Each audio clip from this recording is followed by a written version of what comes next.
This speech is a little bit about my experience of the COVID period, but I think, this will be reflected around everyone's community, really. Malcross, like many communities, was devastated by COVID.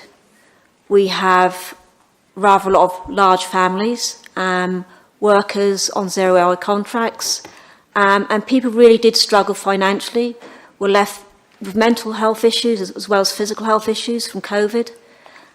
Numerous workers like myself who are working on the front line who were left with PTSD from the fear of the unknown, because that really was the unknown then. Working short-staffed, longer hours, often in full PPE, which is very difficult. Some of my colleagues would never return to work like myself.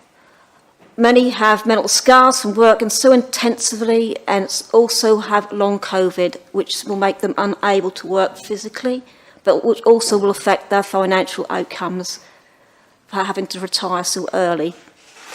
Many businesses in Malcross suffered because people weren't spending any money. The takeaways did offer special offers so they could be a bit more financially viable over the COVID period, and to offer the community a special treat because people needed a bit of a treat. We will stand to lose many independent businesses which serve our communities.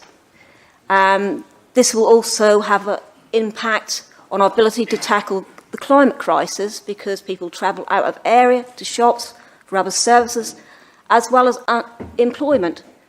We'll need to reduce the amount of times we're travelling, and especially by car.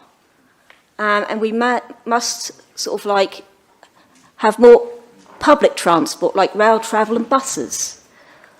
Voluntary services were really overloaded, particularly ones with domestic abuse, drugs and alcohol, mental health issues.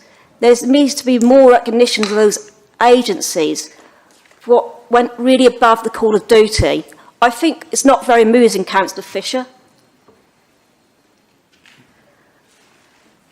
Many communities have made their sacrifice and they need a way to commemorate in their own way. While Downing Street may choose cheese and wine work meetings, most of us were very lucky to get custard creams. Like many councillors, I've been in the community helping the food banks at the Phoenix Centre with the hub, which was the hub of the community for advice or for a chat. The mosque had a food bank and delivered free food around the community. Malcross Primary School went above and beyond like many other schools. Teachers and school staff have died from COVID and have long COVID. I feel strongly that sacrifice deserves some recognition. And local businesses still struggle and need some support. The impact of the pandemic will be here for years to come, and as a strategic council of the whole of Norfolk, we need to help people through to the other side. Part of this would like to be create a memorial fund so communities can choose the best way to reduce the impact of their community from COVID and recognise the struggle that many will continue to have.